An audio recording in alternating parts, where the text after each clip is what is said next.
Welcome to the How to Be Awesome at Your Job podcast, the show where brilliant professionals share how to sharpen the universal skills required to flourish at work. Enjoy more career fun, wins, meaning, and money with your host, Pete Mockaitis. Hello, and thanks for joining us here for episode 577 with David LaBelle. David is talking about how to stay calm and productive in the midst of uncertainty, whether that's the particular uncertainty we're in now or just the general discomfort of simply speaking up. So you'll learn 1, simple but powerful ways to ease your anxiety. 2, the surprising cost of leaving things unsaid. And 3, a handy script for when you need to disagree. So if you want to check out the show notes or the transcript or the links to items we've referenced, do visit awesomeatyourjob.com/EP578. And while you're there, you might sign up for the Gold Nugget emails, which gives you summary insight from David and every guest who's gone before him. In an email, as each episode comes out, you can read in about 3 minutes, as well as access to that whole vault. That's called the Gold Nuggets at awesomeatyourjob.com. Now here's David's story. Dave LaBelle is an award-winning teacher and researcher currently serving as Assistant Professor of Business Administration at the Joseph M. Katz Graduate School of Business at the University of Pittsburgh. Dave has received multiple teaching awards and was the highest-rated professor at the Katz School. During the 2017-2018 academic year, his research focuses on proactive behaviors at work, including voice or speaking up, innovation, and taking initiative. Dave received a BS in economics, an MS in management, and a PhD in organizational behavior from the Wharton School of Business at the University of Pennsylvania. Prior to pursuing his PhD, he was a management consultant with Deloitte, providing strategy and operations expertise to public sector clients, and an analyst for a large $15 billion privately held supply chain organization. Big thanks to David for sharing his wisdom with us, and big thanks to our sponsors. Check them out. One sponsor to check out is Harvard Business Review. This brilliant magazine, published at hbr.org, is the leading destination for smart management thinking. Fun fact, HBR has been mentioned in 108 episodes of the show. That's because HBR has great stuff that comes up often. They've got explainer videos, podcasts, real-world case studies, and much more. I think of HBR each night that I put on my special orange glasses. Their article, Will Blue Light Glasses Improve Your Sleep?, revealed that those who wore them reported better sleep and a 7% improvement in work performance as compared to those who wore the sham glasses. So I cite HBR anytime anyone tells me that I look silly wearing them. Now, much of HBR's content is available for free when you sign up at their site. Subscriptions that get you unlimited content cost $10 a month. If you visit hbr.org/subscriptions and enter the promo code AWESOME, you can save 10% off of that subscription. Again, to save 10% off of your HBR subscription, go to www.hbr.org/subscriptions and enter the promo code AWESOME.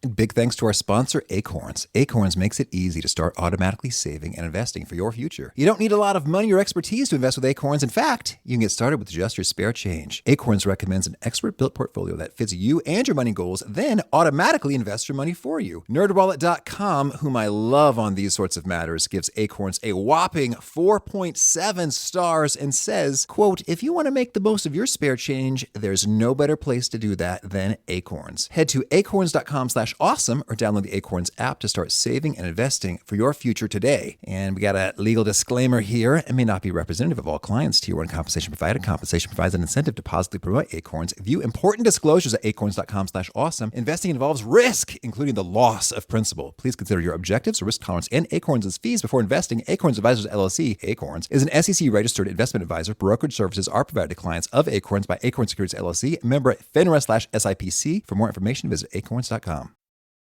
Here is David. Dave, thanks so much for joining us here on the How to Be Awesome at Your Job podcast.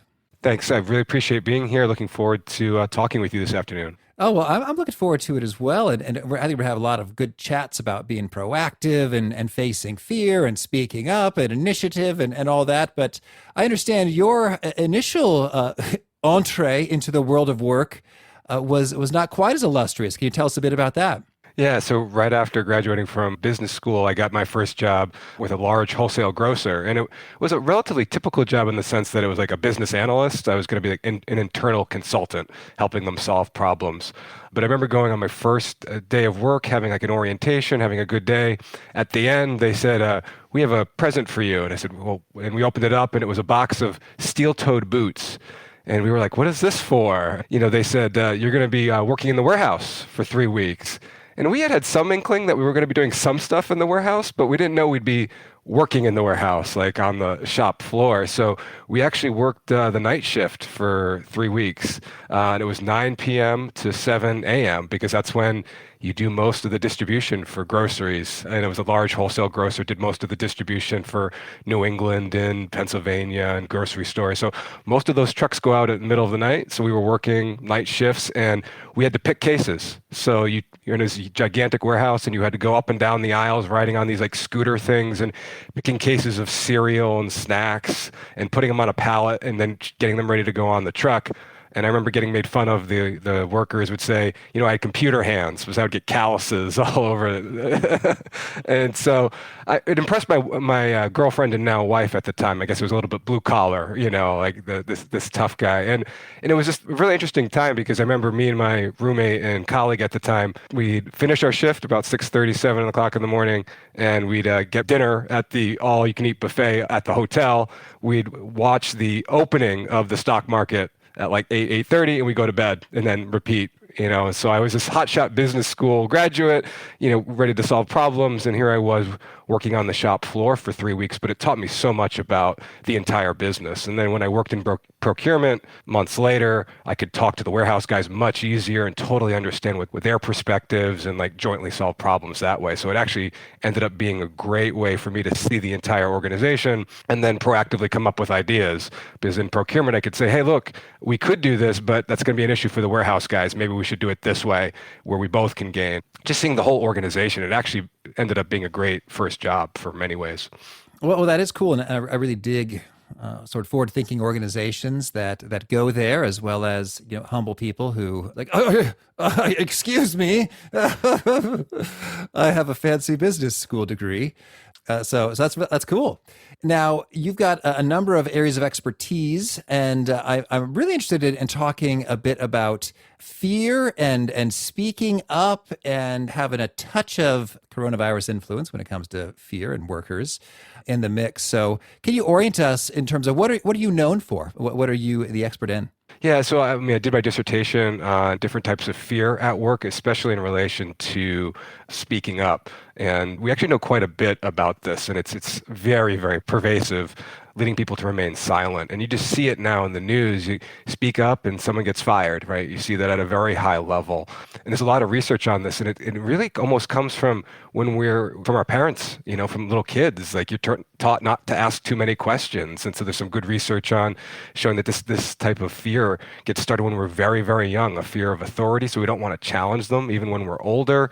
There's other concerns like material concerns. Just, I don't want to lose my job. If I speak up, maybe my boss might demote me or, even fire me. And so those are pretty heavy rooted fears, and those are very difficult to overcome. And I also did some research on, external fears. And this is in a work setting. So fears of economic downturn impacting the organization. That would be very relevant now. Like, let's say if you're working in a startup restaurant, that might be fighting for survival. You're looking out at all these external problems going on, loss of consumers, and you might actually speak up with ideas to help go about that. And that's what my dissertation was on. And I found that when leaders really were supportive, or when employees really identified with the organization, meaning they kind of saw the organization themselves as one with the organization, they spoke up more, even despite those external fears, those fears of losing business. And that was kind of like the novel contribution, because we know that fear often just really shut down voice. And so I was looking for some instances when, a certain type of fear, employees might overcome that and still be able to speak up. That's intriguing. So then it's the notion that when you identify with the business or the organization, the employer workplace, then you're more likely to experience, those butterflies or tingles or manifestations of fear and say that it's worth it. I'm going to speak up because it's kind of like, I guess I'm speculating, you fill me in. It's sort of like, this is a part of me, like the performance of this organization, what we're doing, what we're up to is something that I genuinely care about. And so thusly, I am willing to make a bit of a risk or a sacrifice to support it. Is that kind of the mechanism there, or how would you articulate it? Yeah, no, I think that's a good way of articulating it. Kind of what I was thought about in my dissertation was more about protecting the organization, right? And so fear, when we feel fear, we're protecting something, mostly ourselves. And what that identity was doing was making it more outward, protecting the organization. And the same thing with supportive supervisors. They were helping the employees, at least I was speculating that the supportive supervision helped the employees take that fear, channel it, move it away from an internal focus, and think about ways to channel the fear towards protecting the larger entity, could be a team or the organization. Well, yeah. So let's maybe zoom out and talk about the experience of fear for workers more broadly in terms of kind of what's behind it. So we're looking to protect something, often ourselves. And then if we're feeling fear, and let's talk about the coronavirus context, like you think, I don't know if I'm going to be stricken with an illness, or if someone I love and care about will be stricken, or if my job is still going to be there, or if I'm going to get the government support, or I'm not going to get the government support, or I'm going to start, but it's going to dry up. So in a world of high fear and uncertainty, how do we deal?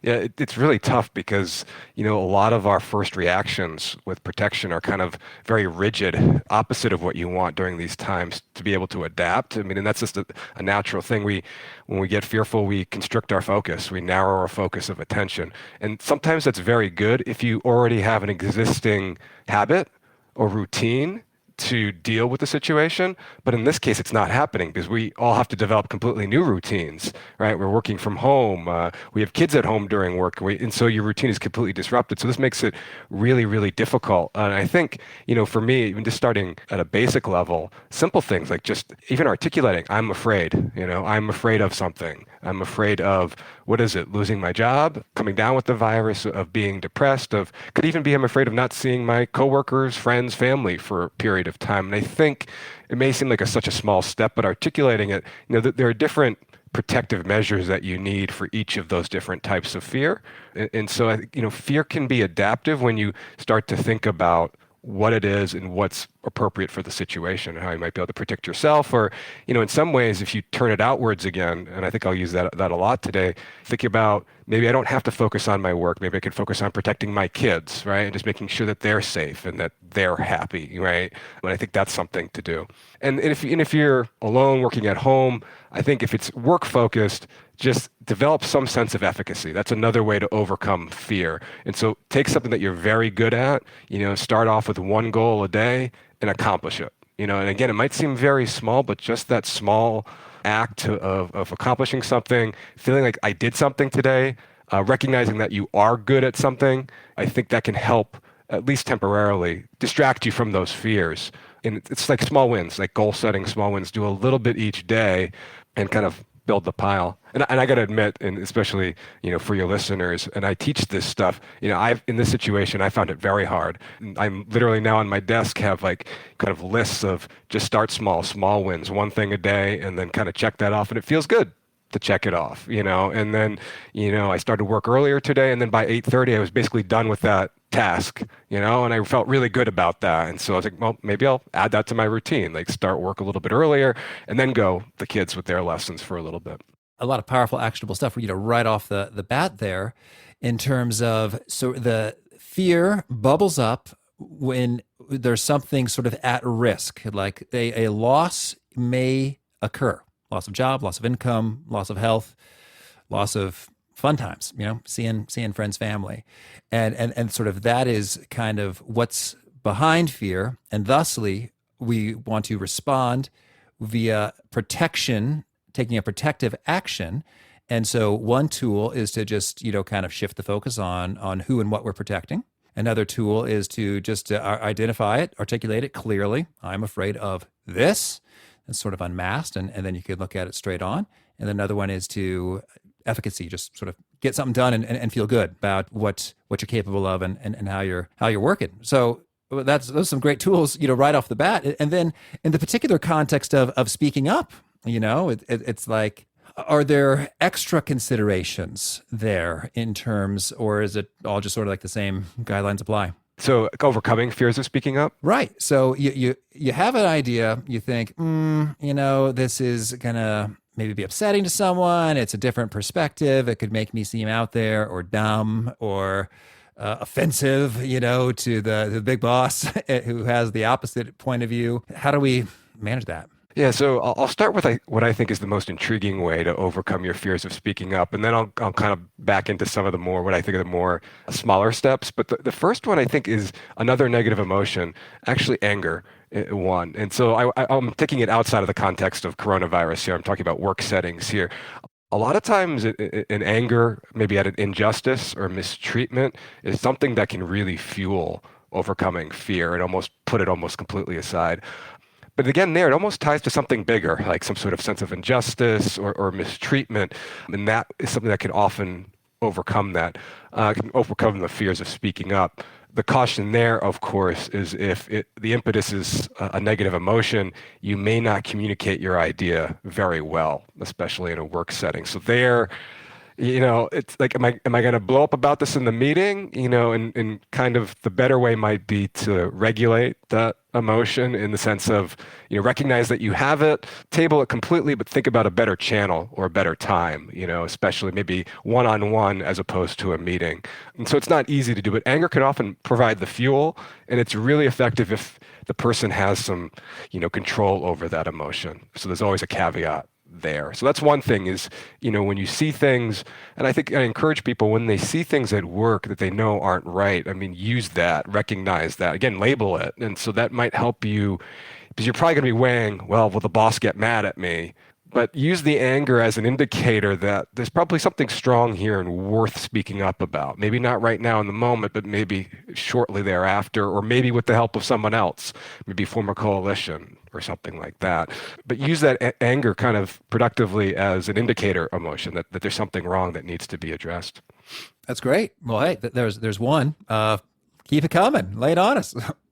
For some other ones, there's some people who can just, again, develop an ability for this. I find myself either, if I know it's going to be a contentious issue and I'm afraid about it, it's almost like giving a speech. It's not the length of a speech, but it's just for 2 minutes, kind of hearing the idea play out, even for myself. I'll use my wife, trusted coworkers, just to hear it. So it's not all inside your head, because if it's all inside your head, that's usually how anxiety gets there. So just hearing yourself kind of articulate what you want to say can be really helpful, because when you get in the meeting, and it may not be even like a big issue, but when you're in the meeting and you start to say, well, maybe, now's not a good time, I'm too nervous. If you've already practiced it, the likelihood is much greater that you actually follow through on it. So just hearing yourself speak that morning, the night before, on your commute to work will greatly increase the likelihood that you have the courage to speak up when the time comes. Yeah. Okay, I like that. Well, we jumped right into the how because I got so excited. Maybe I should take a step back and establish the why. Being afraid isn't so pleasant, but could you really paint a picture in terms of what is the cost of this fear in terms of lost productivity or great ideas that are not shared or dissenting opinions that could preempt very bad decisions from being made but weren't made? I'm sure it's a stagger. I don't even know how you would begin to estimate that, but what's your sense for just what's at stake here with regard to fear and not speaking up and what it's costing all of us? You can go down so many examples in history, like recently coronavirus, healthcare rollout a couple years ago, examples of war where soldiers weren't listened to about issues. So there's some really, really important stuff. And then at work, this is one of the most important things, lost productivity, things like mistreatment at work go unaddressed because people aren't willing to speak up. And I understand, having been an employee for many years myself, having been in academia where I find myself many times saying, I'm not going to speak up until I get tenure or until I have a protection. So I'm very well aware of all of these things, but, I think the organization really suffers. And a lot of times I end up speaking up because I realize that I'm suffering. Even if somebody else is being affected, I just don't want to see somebody else treated that way. And I think, you find, again, for me, one thing, again, it's turning it outwards to realize it's not just about me, it's about something bigger. And I think people plead with people out there to have the courage to speak up, or at least share the idea with others, to maybe hear others tell you that, yeah, you really need to speak up about this, or maybe they're willing to speak it up on your behalf. So go through channels. So there's a caution here. Go to your peers for feedback. A lot of times that can lead to just kind of complaining about it. So there's some good studies that just going to your peers leads to very low quality voice. So I think, go to your peers for advice and say, hey, I really want to get your input on this. You're a trusted confidant or you're an expert in this area, and keep it about the idea. Because otherwise, a lot of times going to your peers can lead to just more complaining about the situation, right? And then you're just bitching about it for 20 minutes and then no one gets anywhere. But I think if you go to other people and get advice first, they may say, yeah, I'm facing the same thing. And then it becomes more powerful and even more important to speak up. Or you realize that there's strength in numbers. Don't keep it inside your head. The anxiety will just get much greater if it just stays inside your head. The rational calculus of, is it worth me speaking up versus the benefits for others? If you stay inside your head, I'm going to guess that the fear and anxiety is going to overweigh that calculus most of the time. So I think just articulating it to other people and asking them about it can go a long way. Excellent. And I would love to hear, some success stories in terms of folks who were fearful or not speaking up, and the organization and their own careers were being held back, but then they did something and made it happen. Could you regale us with a tale or two of victory? I think a lot of good examples, maybe stick to some generic ones, but a lot of people find they start off in their careers and they spoke up a lot and then they get penalized in some way. And so they kind of go cold turkey and stop the other way. And there's this great book, Tempered Radicals, which kind of talks about striking the balance there. You can't, it's an organization, there are norms, and you can't just always completely challenge things. And so what people learn is kind of how to dissent, but within the intricacies of the system. And I think the ways to do that are, again, thinking about the organization, thinking about why you're being affected, why you want to speak out first. Start there, but also think about, well, is this my boss's idea? Is it in line with the organization's values or goals or metrics? How can I sell this issue a little bit better in line with the organization? And that's really where the success comes from. Because I think if you say, even if it's a really big issue about turnover, about benefits or mistreatment, if you start off by saying, look, I really care about the organization, or I care about this team, and we're, a high-performing team, but we're really suffering lately because of this, and I'm seeing these issues, and here are some suggestions that I have. I think it's hard for most reasonable bosses and supervisors to argue with that and argue against that. So one thing, and this is advice for speaking up and being proactive, if you realize that it might be a challenging issue, well, one, always certainly raise problems, but come up with suggestions. Two, you have to do both. Articulate the problem and present a suggestion, but also think about the perspective of the other side, how that might react, and what's something that might be of interest to them.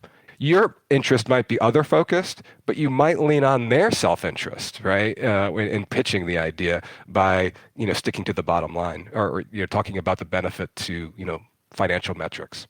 Yeah, I think there's some great principles. Can you bring them to life by hearing about someone who used it and saw something happen? Yeah, no, I think some good examples where I've always done this is where when I was a consultant, always start off by saying, this is something that the client's facing. And almost put it through the eyes of the other person, right? Tell the story about the customer and the client. And I almost always had good responses from bosses and supervisors. And even a crazy story about someone who it was some sort of disagreement, and somebody said, hey, that's not right. And so this was an advisor, a mentor actually, who got dragged out by the ear right into the other office. But in the office, they said, look, this is about my colleagues. It's not about me. And that ended up having a good resolution because it ended up being a crazy situation where speaking up led to anger on both sides and someone getting dragged into an office. But in the end, this focus on other people ended up leading to a solution afterwards. And eventually, after the crazy boss kind of calmed down, led to some success there. Oh, great. And so you mentioned some particular approaches and practices and principles in terms of thinking about their interests and such. I'd love it. Are there any particular words, phrases, scripts, bits of verbiage that you found just tend to be very helpful again and again as you're playing this game? Yeah, I mean, I think the catchphrases, and these may be very stock phrases, things by saying, this just might be me, or, this might come out of left field, or maybe I'm not the expert here. I think what you find is that, especially in interdependent contexts where we're all working together and the actions I take impact the other members of the team, what you find is that people who hedge just a little bit. By hedging, I mean use like disclaimers, use intonation when you speak for questions at the end, right? As opposed to making declarative statements, kind of hedge a little bit by taking the edge off at the end. You can use ums, maybes, stuff like that. And people in business tend to think, oh, I have to be powerful all the time. But sometimes with these types of issues that could raise conflict, it's good to use a little bit of hedges and qualifiers in your speech, because that can kind of take the edge off and not create as much conflict with others. And if we are in more of a leadership influencer role, how can we encourage folks to have less fear of speaking up and speak up more often so we get the info we need to make great choices? Yeah, and one thing is just asking questions. If leaders sit down, if you're a manager and you're a leader, and we're used to saying things, being assertive, trying to get our way, I mean, if you take a few minutes before a meeting and think about some questions you want to ask, I think most people, especially in the United States, who are very assertive and aggressive, it's actually not that easy to ask good questions. And so it actually takes a lot more thought. And so it takes some planning to think about, what kind of information do I want to draw out? What kind of perspectives? What data do I need? And just doing that and I find this with myself, even when I'm teaching, that I'm often asserting rather than asking questions. And it always is the case that when I ask good questions, the conversation is much, much richer. And so I think as leaders, taking the time just to write out a few questions, rather than, we're all used to, what's the agenda for today? Here's what I want to accomplish in this meeting, adding some questions. And if you do that in every meeting, you're going to naturally get more communication, more feedback from people. So that would naturally spur voice. This number two, I think, is, and I see this in parenting all the time, how you react to others' opinions and minor mistakes, right? And I see this with kids, but you see it with employees, because the minute the boss kind of even has a little bit of a blow up with a minor mistake or someone else's opinion, even if you've built up a norm or a culture or kind of a climate within a team that's one of speaking up, one misstep like that from the leader can really create the cascade of fear, not just among the person you were dealing with, but the whole team. So you have to be really careful about that and how you respond, because that's really a cue of psychological safety. If the boss just blew up over this minor thing, how is he or she going to handle an even bigger issue, right? And then that will really flatten voice, because they might think, if I spoke about some little thing and I'm getting a negative reaction, no way am I going to speak up about something that I think might be of more consequence. Right. And I think that How to Be Awesome at Your Job listeners are so cool and kind and generous and compassionate. I genuinely like all of you, which is cool. Some audiences are really weird. No offense, but ours is awesome. Anywho, so I think most of us are got things under control so that we're not going to start, screaming or name calling or swearing. But I imagine there's also a lot of more subtle ways that we can put the kibosh on psychological safety and foment some more fear of speaking up. Can you highlight a couple of things that maybe we don't even know that we're doing that we should cut out? Yeah, and I think even from my own experience, especially early on, it's actually not these over-the-top reactions, these extreme cases. It's really the more everyday mundane examples. And so I would speak up, in that first job as a business analyst, I'd have a lot of ideas for procedures, better technology, and my boss wasn't negative about it, but the boss, she was just like, okay, go ahead and just do it. Very quizzical, like, I don't have a budget. I'm like, most of my coworkers are much older than I am. How do I have status with them? How am I going to convince them? So it was that minor reaction that led me to stop speaking up, because it wasn't that they were like yelling at me or getting angry. There was no penalty, but they weren't really considering it. They were like, just go and do it. And I said, no, I kind of need your help with this. So the issue was responsiveness to it. And so I think in a meeting, the boss might not even realize that you cut off someone's opinion. Right. And so when you might reflect later on about that meeting, if you think like, maybe I didn't respond to that, the boss or the supervisor should really say, well, maybe I should follow up with that person just to make sure, and just say afterwards and take that extra step to say, you were talking about this and maybe I didn't hear you. Let's hear a little bit more about that idea. And I think because it's a lot more subtle than that. And I think a lot of times, even if you're not going to take action, following up on it. Because a lot of times you have lots of reasons and good reasons not to pursue an idea because you as the leader have a wider perspective. And so just communicate that. Because I think employees a lot of times don't hear that and they think that their idea just got thrown in the wastebasket, and I think they just want to hear that it was at least considered, and that goes a very, very long way. That is a great point. And I think that might be counterintuitive to some leaders who think, oh, I don't want to dump on them. Like, Dave, let me tell you 6 reasons why that idea is not going to work. Yeah, of course, there's better ways you could do that. Like, hey, Dave, I really appreciate you bringing that up. I think that really would be effective in driving this particular result. At this time, we're not going to move forward with it because of these other concerns, A, B, and C. Please keep it coming. And then I think that benefits you as well because you now have a greater contextual understanding of the broader situation. And so he's like, okay, I didn't know that was the thing. Well, now that I do, that's going to sharpen my subsequent ideas and considerations as moving forward. And most employees just want to have good process. So a lot of times employees are much more motivated. They're much more satisfied just by hearing that you thought about their idea. A lot of times they understand that not everything can be implemented and changed. And so employees often, when they're asked, they actually don't always care about the end result. Sometimes they do, but a lot of times it's just being heard that's enough for them, not the end change. So bosses can gain, and supervisors, leaders can gain a lot of traction just by really taking extra time to communicate that you've listened, that you've heard, but also maybe not 6 reasons, but give a reason why you're not able to implement something. And that really helps keep up employee motivation, not just to speak up again, but their overall satisfaction at work. All right. Well, tell me, anything else you want to make sure to mention before we shift gears and hear about some of your favorite things? No, and I think, one thing I wanted to say was for employees to be thinking about in these times, if they want to be proactive, there's generally 3 types of performance, adaptive and core task performance. So I think in these times where we're facing so many challenges, focus on, we're just going to assume this, your core tasks, right? Get those done first.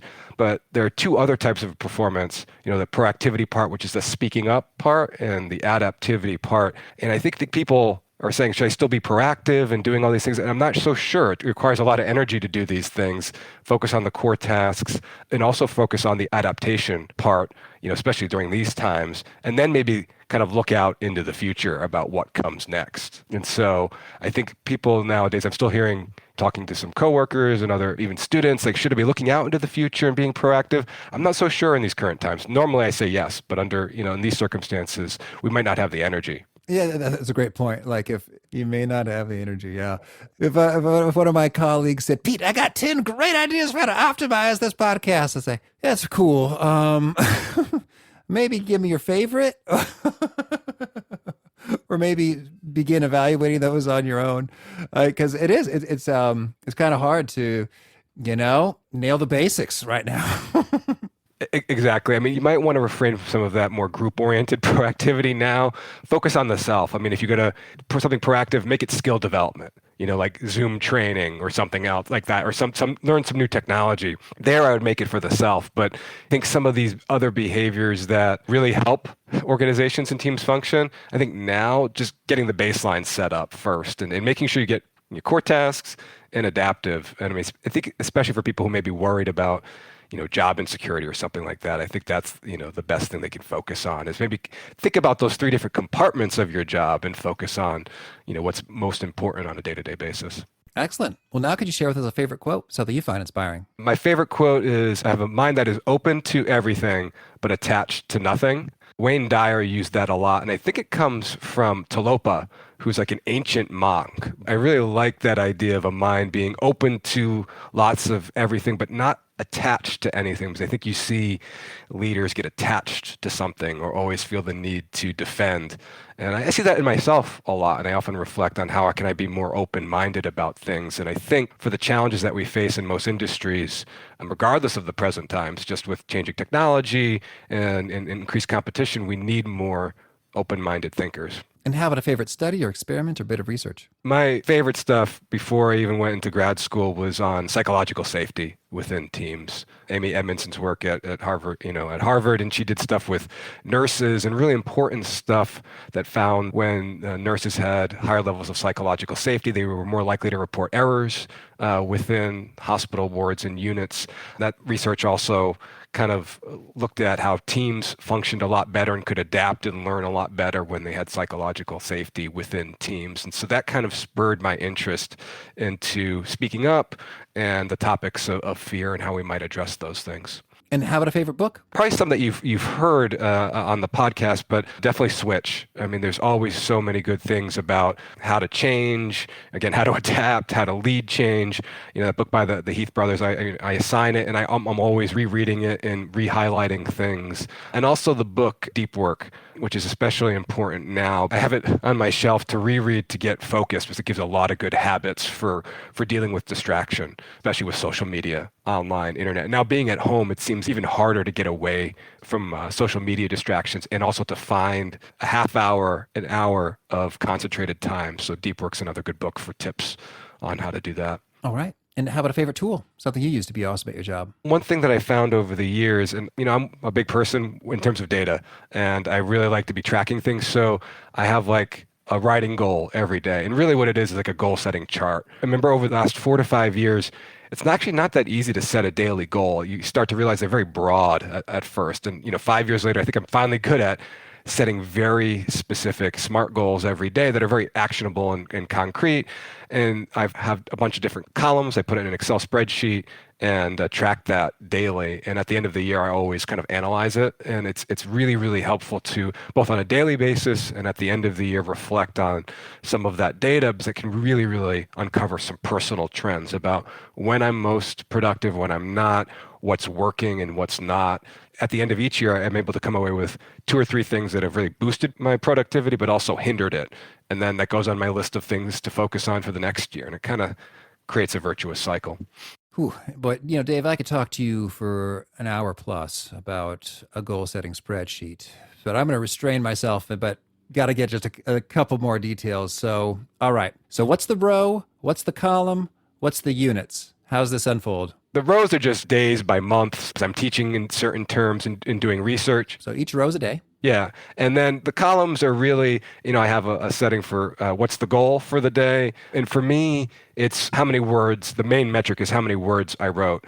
And going back to grad school, when I was struggling to complete the program and my dissertation, and I realized, what do I need to be doing more? And I was like, I need to write a dissertation. And when I started to track it, I realized how little I was writing.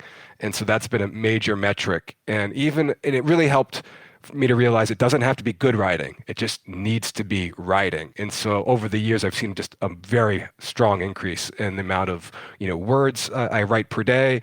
And it showed over the last 4 years in how much I wrote in terms of book chapters and articles published. And it's a really good leading indicator of future performance, at least in my job. And then other things I've started to track, things that might be hindering that. And so like on a Monday is just lower. And I've always, so I've tried to institute routines on Sunday night to get better performance on Monday. So I start writing better. I found that if I force myself to focus on 2 different projects and write about 2 things, obviously I'm writing more. It seems like a simple thing, but now I try to build in, I don't do that every day because I'll get burned out, but most days, 2 to 3 days out of a week, I try to say, okay, I need to be writing about 2 things. And then other aspects of my job, I found that when I'm doing certain types of projects that are very particular to academia, but I realize that those are increasing or decreasing my productivity. So I've tried to shift some of the load so I can do more of those things that boost and kind of put my hand down and not sign up for those other things that might detract from that productivity. And how about a favorite habit? Well, that's one of them. The other thing for me now is actually just mindfulness. I use the Headspace app every day, even at work. I'm not afraid to admit that I take 5 to 10 minutes to do a mindfulness exercise, clear my head, do some breathing, because I found, I'm in knowledge work and I need the brain to be a little calm, quiet. And so I set a routine for that every day, even at work. And if folks want to learn more, get in touch, where would you point them? to my LinkedIn profile, or just you can look me up at the Katz School of Business at the University of Pittsburgh. My email's on there. And really, I'm always happy to talk about these things. All right. And do you have a final challenge, a call to action for folks looking to be awesome at their jobs? Kind of what we talked about today. And I find this when I'm talking to my students is, have the courage to speak about these things. Oftentimes, if you're feeling the fear or some anger, they are very important to bring up, whatever that topic might be. And so find the courage yourself. And it may not be you. It may not have to be you to speak up. Maybe it could be finding someone else who can hold the reins for you, somebody within your team or somebody with more status or something like that. But I think we need that in these knowledge-intensive industries that most of us work in now and the challenges that we face. We need to have a wider array of ideas and also dissent. It's okay to have dissent. We're not always going to agree about things. So I challenge people to speak up more. Well, Dave, this has been fun. I wish you lots of luck in all of your adventures and speaking up and courage and more. Thanks, Pete. I really appreciate this. Thanks for the opportunity.